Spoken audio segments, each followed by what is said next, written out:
Hello, welcome, namaste.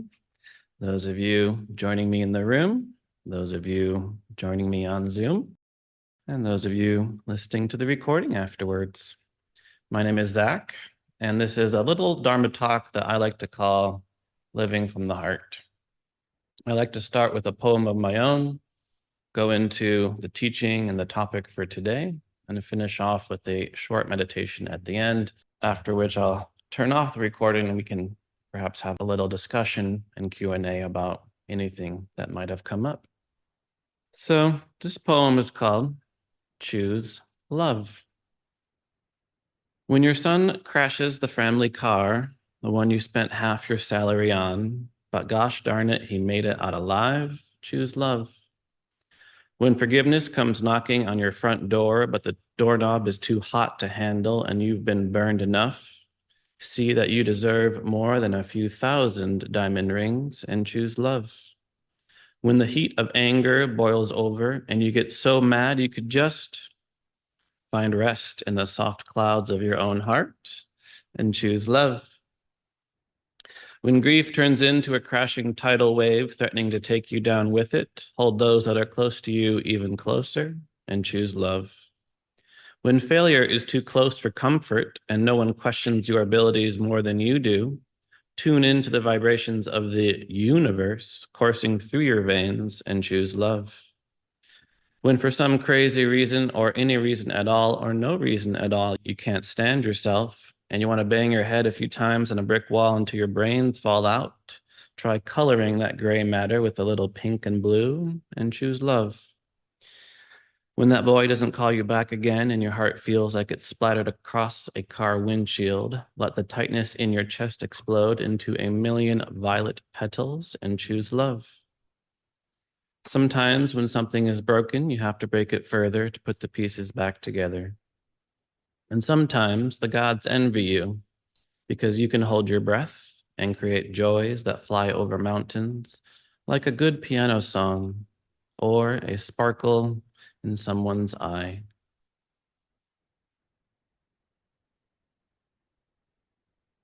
And today's topic is entitled, You Want Love, but Are You Ready for It? And I'll begin with a story. You know how the story goes. Once upon a time, there was an old man walking through the woods and he comes to a nice calm pond. And as soon as he comes to the pond, a frog swims up to him and says, "Oh my goodness, I'm so glad I found you. You see, I'm a beautiful princess. And if you give me a kiss, then we can live happily ever after." And this man, who's perhaps a little older in his years than your average prince, thinks about it for a few moments, picks up the frog, puts it in his pocket. Princess shouts, "Hey, what gives? Don't you want a beautiful princess in your life?" And the man says, "At this point in my life, I think it'd be more interesting to have a talking frog." And I love a good story. I love good spiritual stories because, of course, at different times in our life, we can interpret it in different ways and we can extract more meaning the more times we hear it. And when I think of this story, I kind of think of two lessons that we can take from it. One is that love asks a lot of us. Love asks so much of us. And that's particularly what I want to talk about today. But also, this basic idea that perhaps there is more to life and more to love than perhaps one single romantic partnership, or perhaps there's more to life than the fairy tale romantic partnership that we kind of grew up in. So we're going to talk a lot about love today, and you might ask yourself, what exactly does love have to do with spirituality? And a good book that I tend to point towards is a book called Spiritual Evolution by the Harvard professor George Vaillant. And the main thesis of the book is that spiritual practice and even religious practice has nothing to do with memorizing sacred texts and performing rote ritual. It has to do with two things: positive emotion and social connection. So I talk a lot about the Buddha, the Dharma, and the Sangha. And Sangha generally means community, in that none of us can do this alone.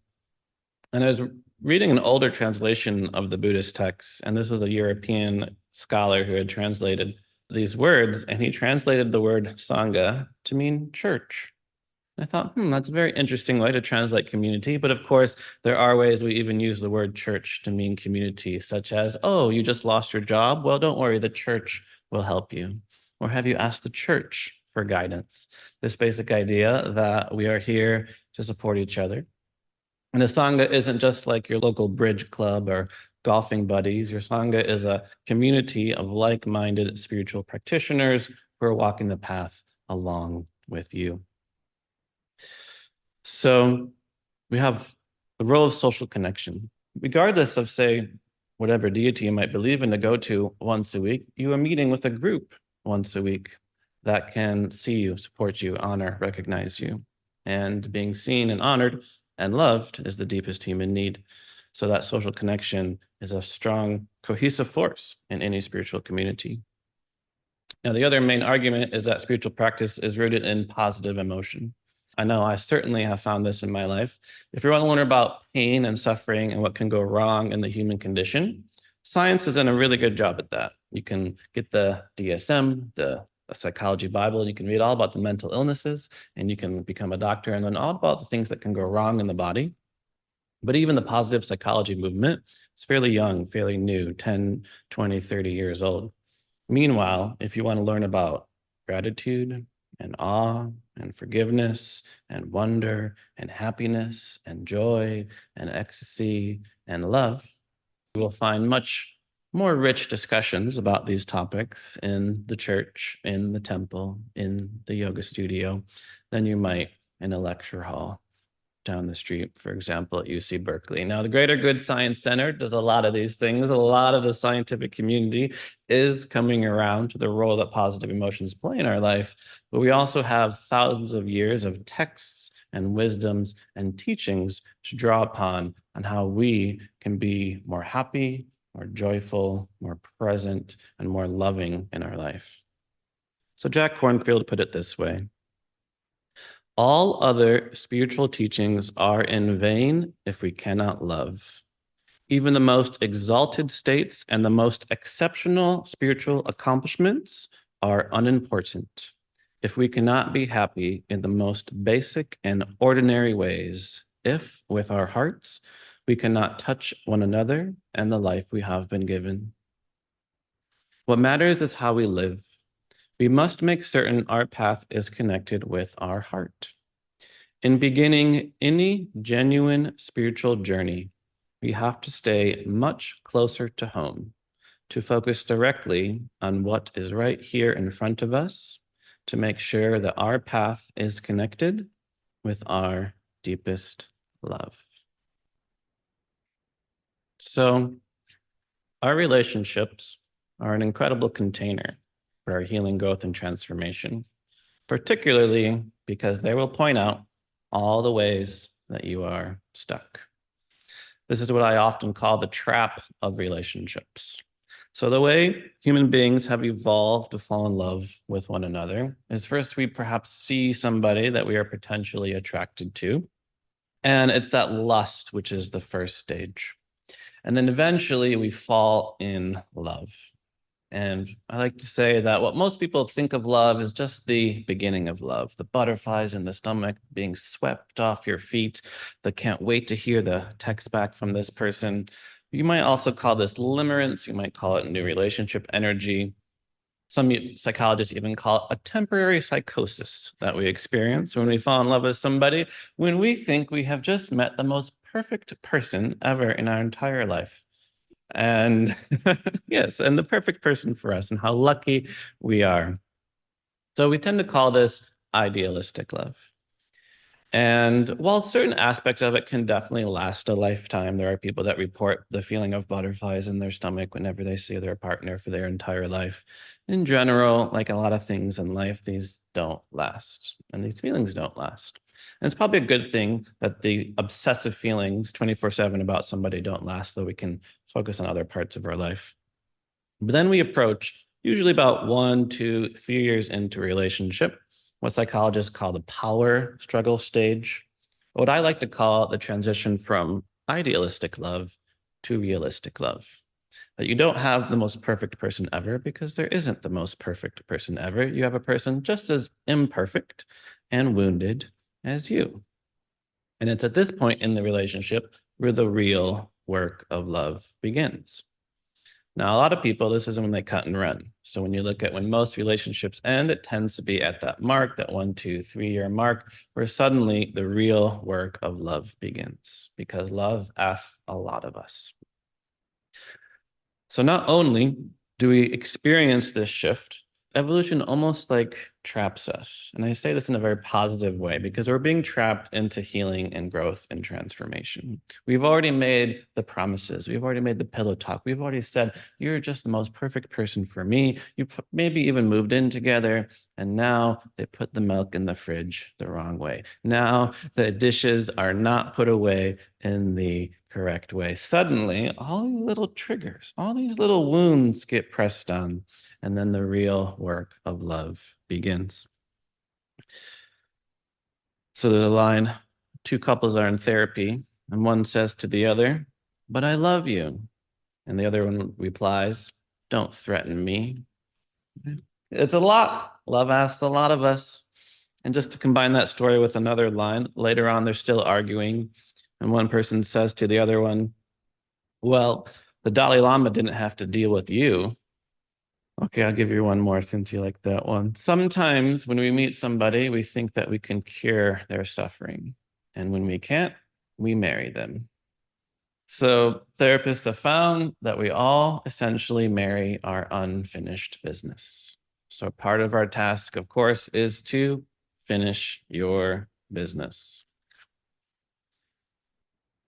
So you probably heard that story or that line from Ram Dass that if you think you're enlightened, go spend a week with your family. I think we can also apply it to our romantic relationships. If you think that you're enlightened, that you are at peace with all things, speak with your partner about something challenging.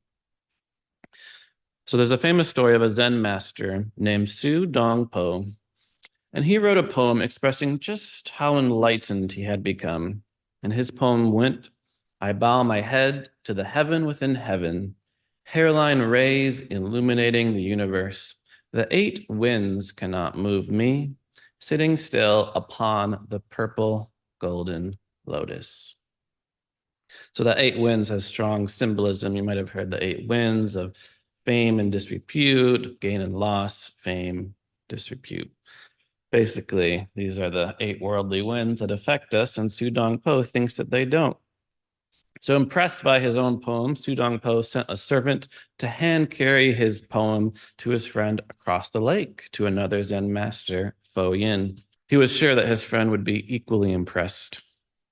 When his poem returned, his friend found the word fart written across the letter. He was shocked. He burst into anger. How dare he insult me like this, that lousy monk? He's got a lot of explaining to do. So full of agitation, he rushed out of his house, went into his boat, ferried across the river, went to his friend's house as quickly as possible, to which he's found a sign on the door of his friend's, and it says, "The 8 winds cannot move me, but one fart blows me across the river." So it's easy, on our meditation cushion to have certain experiences of peace, perhaps ecstasy, perhaps even grand visions. But of course, as John Cornfield would say, the real work, the real spiritual practice is loving right here and right now. And this requires looking at our own stuff. So I often point out that even the word for meditation, or the Tibetan word for meditation, is gom, which means to become familiar with. It is a familiarization. We are tuning within, shining a mirror, highlighting our own internal worlds, and getting in touch with our own neuroses and our own triggers and our own wounds so that we can then heal from these patterns. Because if we don't heal from these unconscious patterns, they will continue to rule our life. So the same reason why we marry our unfinished business is that we do have these emotional blueprints. You might call it a model of self. You might call it an attachment pattern. Basically, we have all sorts of imprints from early on in our life. In Sanskrit, we call them samskaras, latent impressions of the mind. Almost the same way if you were like sledding down a hill with freshly fallen snow. Each time you slide down, a little imprint happens, a little path gets formed. You slide down enough that imprint again, it goes deeper and deeper and deeper. So too, we have latent impressions of the mind. You might call it mental patterns or emotional conditioning that we find ourselves going down the same route again and again. So when we do close our eyes and notice our thoughts, we realize just how often they're on repeat, right? As Mark Twain says, I had 10,000 thoughts today. 9,999 of them I had yesterday. We all have mental imprints, mental conditioning, unconscious patterns of which we are barely cognizant of, and our task is to break free of them, to find true freedom. And it's not easy to look at our own stuff, right? They're called shadows for a reason. They're in the darkness. We prefer not to look at them.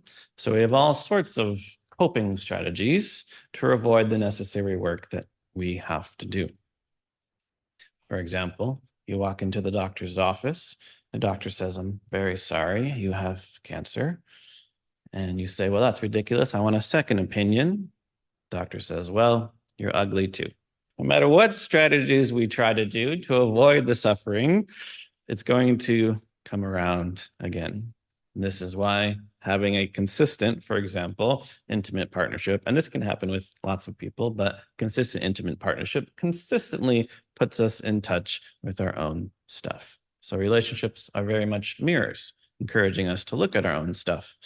Often we look at the mirror, there's blood on our face, not blood, that's a little violent, mud on our face. Sounds a little better. A little bit of mud on our face. And what do? We blame the mirror. We think the mirror is what's muddy, rather than acknowledge the mirror is simply pointing out our own stuff. So blame is a wonderful way to abdicate oneself of any responsibility. Here's another story for you. A man is on his deathbed. He's talking to his wife, and he says, Helen, we've been through so much together. Do you remember when the shop burned down and we lost everything of value we had in this world? We had to start over from nothing, but you were by my side. His wife replied, I remember, dear. Helen, when our son was killed in that terrible car accident, I was heartbroken. I didn't think I could go on, but you were right there by my side. His wife began to cry. I know, dear, I know. And now the man says, I'm about to leave this world, and in my final moments, you're right by my side. To which she said, yes, I'm right here. Finally, the man said, Helen, I'm beginning to think that you might be bad luck. It's easy to have somebody to just blame for all of our problems. Yes. So sometimes we say your partner is not the cause of, nor the solution to all of your problems. So another reason why relationships and this work of love is so amazing for healing, growth, and transformation, it turns love into a practice. So in psychology, we call this re-romanticizing. In other words, never stop dating your partner.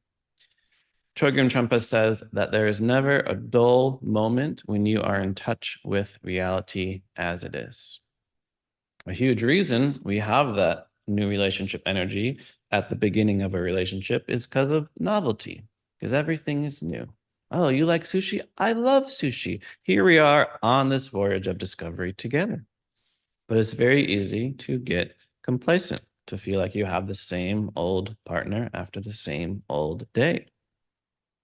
But another thing we do to train the mind in our meditation practice is to be present. And as soon as we become present, we realize there is never a dull moment when we are in touch with reality as it is, that everything is constantly changing all the time. I forgot who said this line, but it basically says you cannot love what you are not consistently discovering anew. You might even feel like your life is in a rut. You know, you have the same job every single day, same house every single day, same blank every single day. And this is, of course, because we aren't being fully present to our experience. We don't discover how all the wonders of life are here, how every day offers 24 brand new hours. No day is ever repeated. So even if we focus on the breath as it flows in and out for 30 minutes, 30 days, 30 years, no breath is ever the same. No day is ever the same. Even in this simple talk, we've only been, what, 20 minutes? A million blood cells in your body have died, and a million blood cells in your body have been reborn. Even you are changing. Yes, the person who enters this room will not be the same person that leaves this room.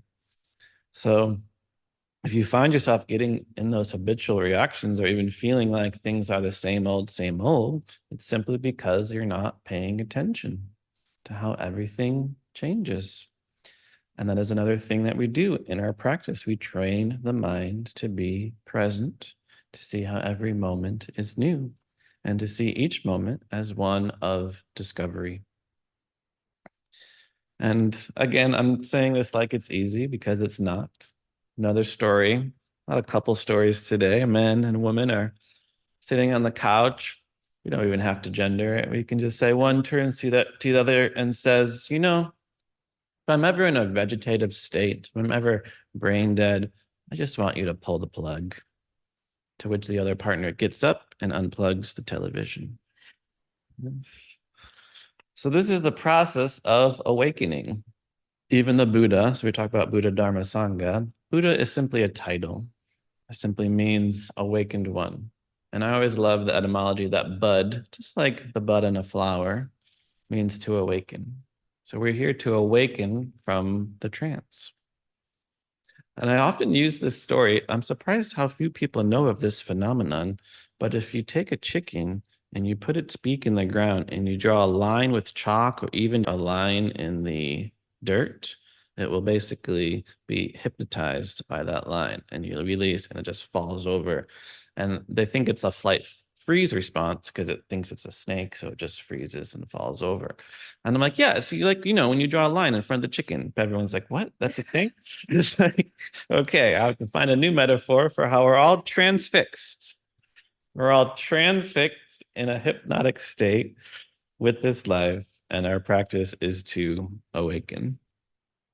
So this is why I love how Adyashanti describes spirituality as the art of listening. So in yoga, we even have a saying, listen to your body's whispers now so that you don't have to hear it yell later. If you got that creaky knee, the pain in the back, that's a sign. We tend to push away pain and discomfort, and in so doing, we're unable to understand it. But once we understand it, we're like, yes, this is what I need to do to correct this back pain, to fix my knee so that it doesn't turn into a knee replacement or herniated disc later. Well, we can extrapolate this to all other sorts of areas of your life. You should listen to your heart's whispers now so that you don't have to hear it yell later. When you find yourself, for example, 20 years into a marriage or a job or your hometown, and realizing that you're simply not fulfilled because you haven't been listening to your heart. So too, we can listen to our partner's whispers now so that we don't have to hear them yell later. Maybe they say, you know what, I'm a bit unhappy with our relationship. Oh, it's fine. Okay, well, that's going to turn into greater conflict down the road. So we are increasing our capacity to be with what is in our meditation practice. So a huge inquiry that does tend to come up when people sit for any extended period of time is, what do I do about this? It hurts my hip, it hurts my knee, it hurts my back a little bit. And the general rule of thumb is it's okay, you can move. If you go to a Zen temple, they're going to hit you with a stick if you even begin to slouch. But in most other communities, you're allowed to move. That being said, we are also increasing our capacity to be with what is, which includes increasing our capacity to be with discomfort. So before you move, just like meditation is noticing the itch without scratching it, so too, notice, there's pain here. What is pain? What is my relationship to pain? Does this pain have colors, textures, shapes? Does it move? Is it permanent? Does it shift? And a lot of the time, you'll just find it move along. You'll find it pass. as all things will. But there's a big difference between a 30-minute meditation and being in pain for 30 minutes. So obviously, moving, lying down, sitting, standing are all things that you can do. But we are here to listen. So just as we listen to our breath, we listen to our heart, we listen to our body, we can also even use sound as an object of concentration in our meditation practice. So because we have this monkey mind always jumping from thought branch to thought branch, early on in a meditation practice, it's generally recommended to pick an object of concentration, which is just something you bring the mind back to whenever you notice it wander. So the breath is a very common object of concentration to bring the mind back to when you notice it wander. But I'd like to point out it doesn't work for everyone. Certain people have certain anxiety around being with the breath, suddenly like focus on the breath and they were, am I breathing right? I don't know. Things start to get a little bit anxious. So sound actually is a wonderful way to be present, to just notice all the sounds that are around you, to practice this art of listening, which of course does involve dropping out of the future, dropping out of the past to drop into the present. So Mark Nepo puts it this way: to listen is to continually give up all expectation and to give our attention completely and freshly to what is before us, not really knowing what we will hear or what that will mean. In the practice of our days, to listen is to lean in softly with a willingness to be changed by what we hear.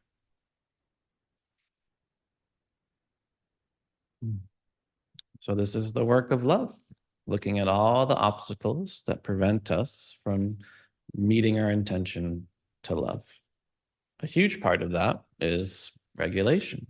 Being able, just as we are able to notice the itch without scratching it, we are slowly shifting to be able to notice the emotions that are coursing through our inner experience without getting so caught up in them, right? There's a big difference between I am angry and identifying with the anger to saying I'm feeling anger arise in my body to, oh, I'm noticing anger because perhaps a boundary has been crossed. It's perfectly reasonable to feel anger about certain things. But as my kindergarten teacher used to say, there's a difference between being angry and throwing chairs, right? So we can notice the anger, but we turn to our intention to love. And this is what it means to choose love. So you probably know that quote by Viktor Frankl, that in between the stimulus and the response, there is a space, and within that space, there lies our freedom. So that is another thing that we are here to do, that we are here to cultivate. We're here to widen that space, to give ourselves greater freedom to choose love, to respond with love, understanding, and compassion, rather than react with anger or hostility. One partner says to the other, sorry, I can't hear you over the sound of how right I am. Yeah. This is listening. It also requires letting go of our own need and desire to be right, or even our own opinions, in order to, as Mark Nepo would say, be changed by what we hear.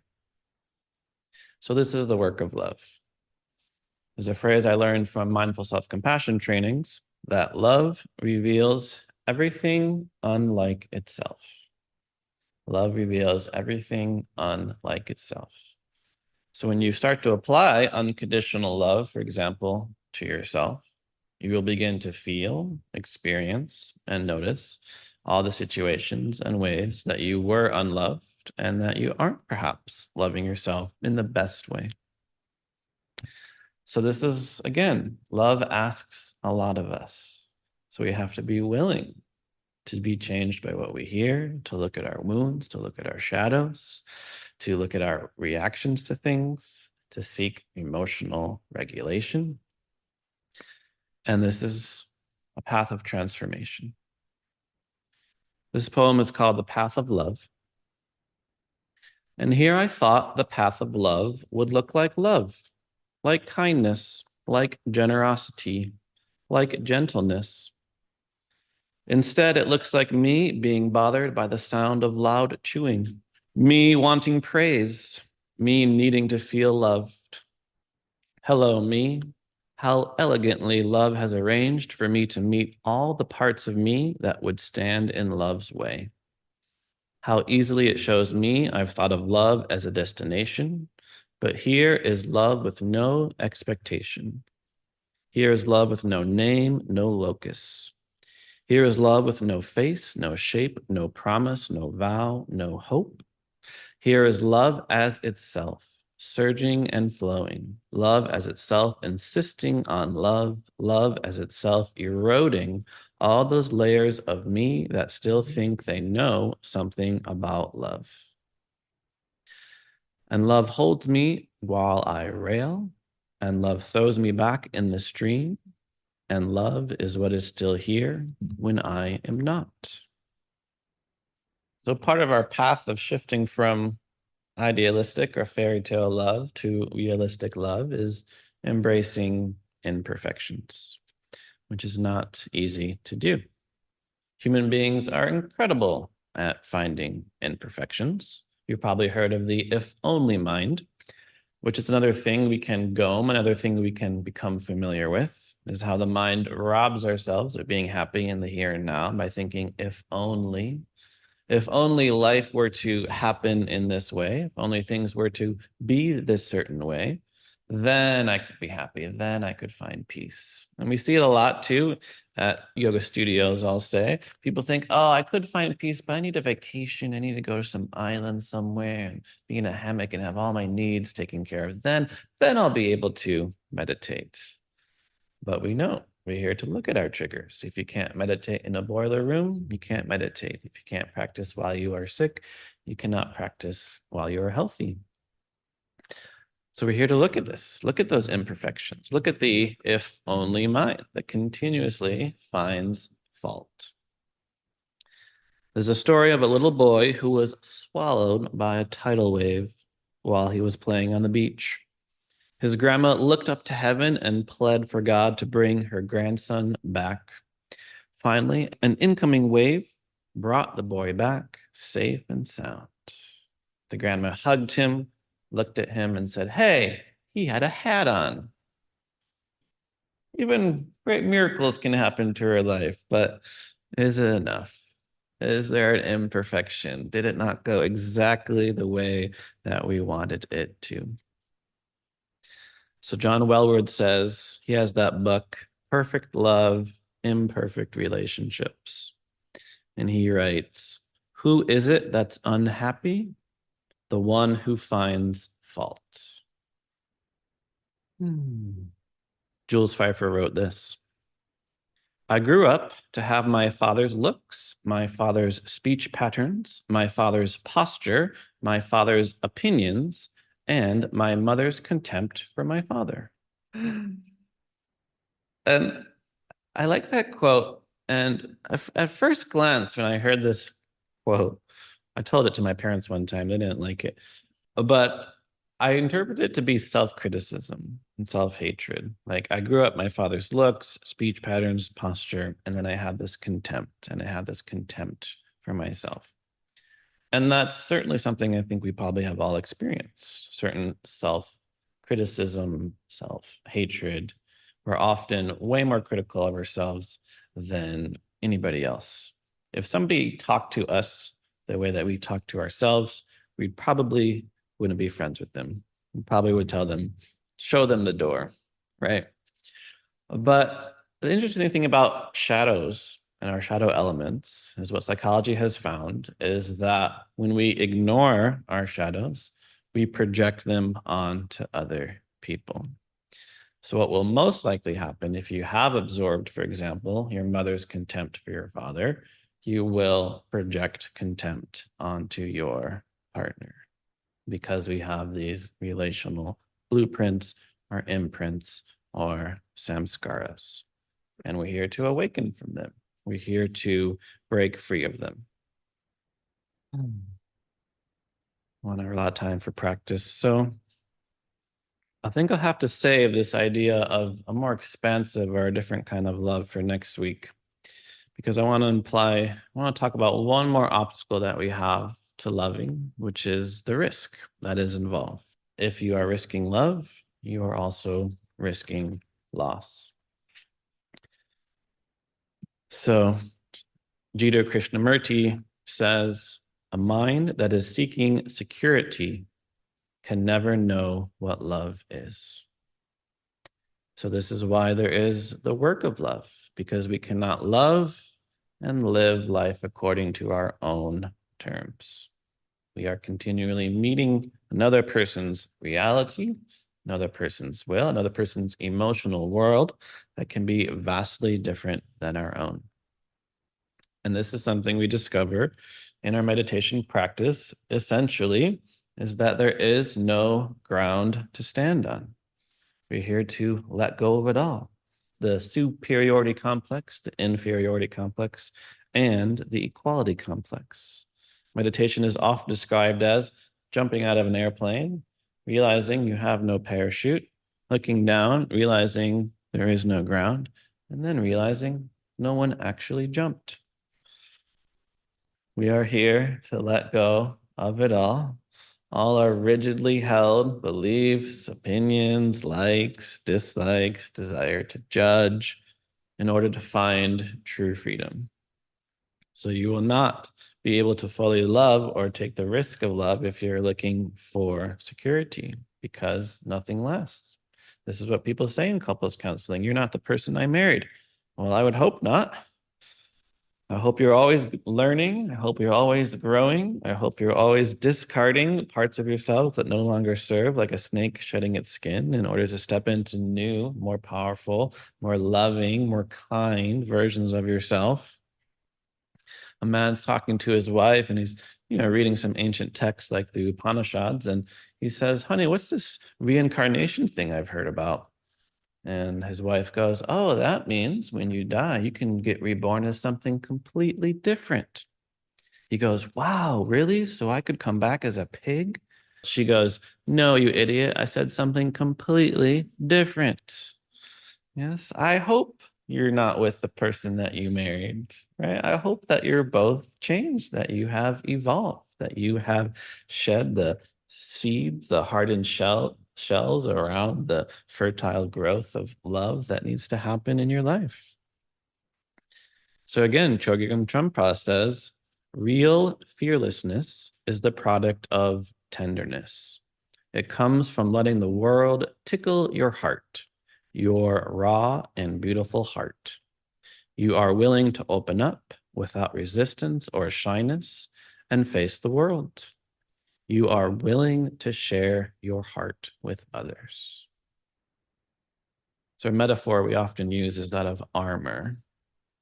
It's normal to not want to feel pain, to not want to get hurt, but nothing in this life will protect you from sickness, old age, death, and loss. In this changing and permanent world, we will experience loss. And it is normal to not want to feel that again and to put up armor. But what does armor do? We're yogis. We know it's heavy, restricts our movement.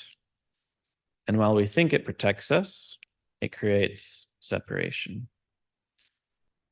It creates disconnection. So we are here to remove the armor. And within such a transformation, we will find a lightness and a joy and a freedom that was always there. So that's it. Finding your comfortable position. Could be sitting, could be lying down, could be standing. And take a few minutes to listen. Tune on your ears.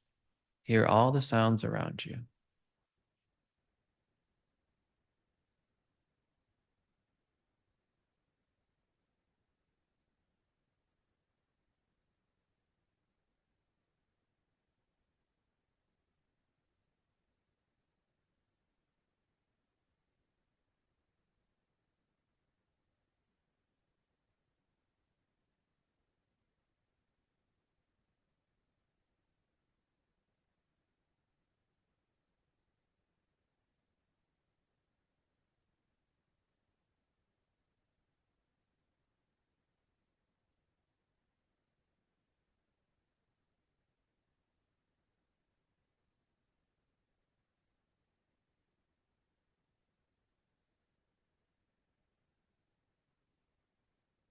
And then shift your attention from outward to inward.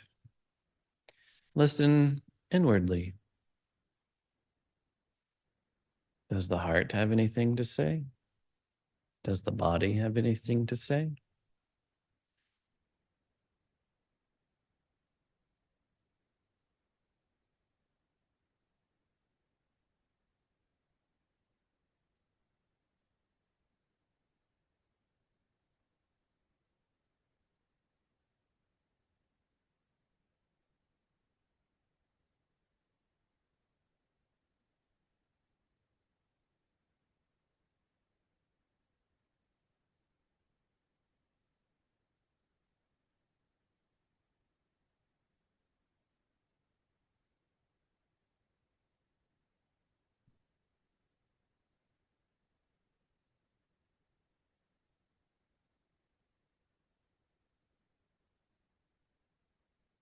And our love is communicated with attention, no agenda, no judgment, simply presence and listening.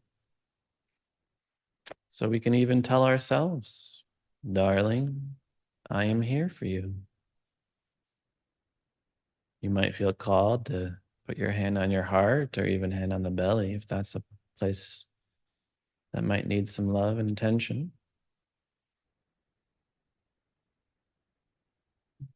You might even add a recognition of suffering. Darling, I know that you are suffering, and that is why I am here for you.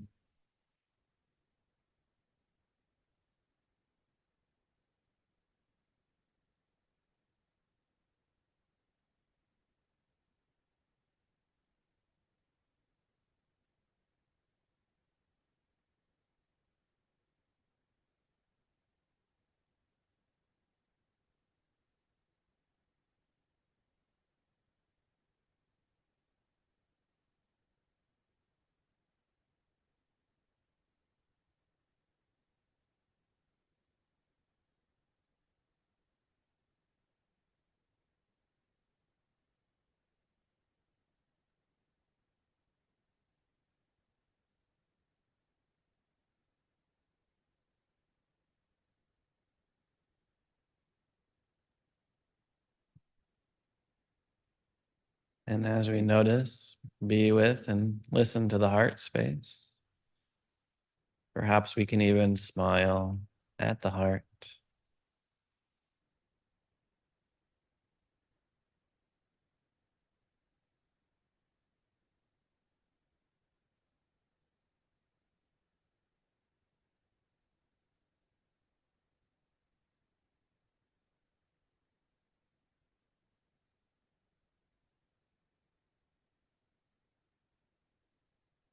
I've done a lot of meditations. A lot of meditation teachers tell you to notice the breath or notice the heart. But you can also enjoy the breath, enjoy the heart, smile at the breath, smile at the heart.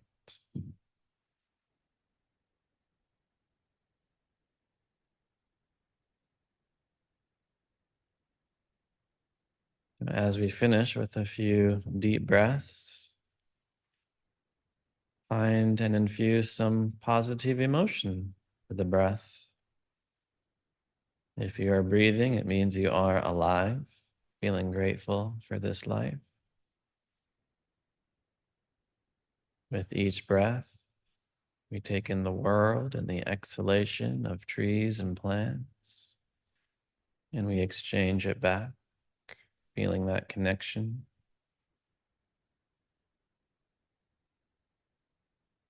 Finding that tender, open, loving presence. That metta, loving kindness that is like a gentle rain, touches everything. Where mindfulness meets the world with appreciation.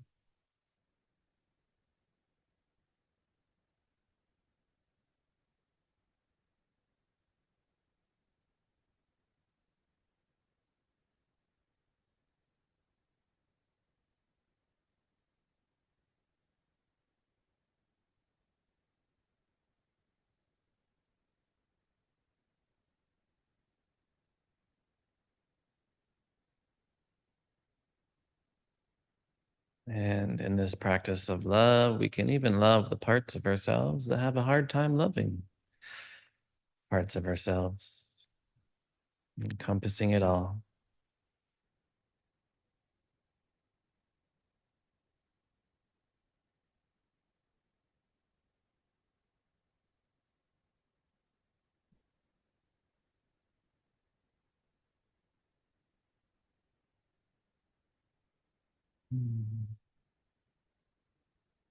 Here is love as itself, surging and flowing. Love as itself, insisting on love. Love as itself, eroding all those layers of me that still think they know something about love. Love holds me while I rail, and love throws me back in the stream. And love is what is still here when I am not.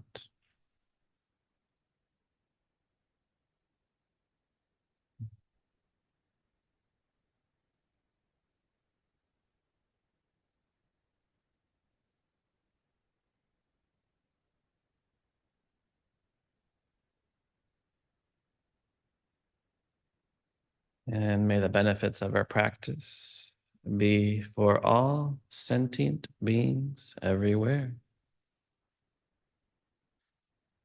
For we are not free until all beings are free.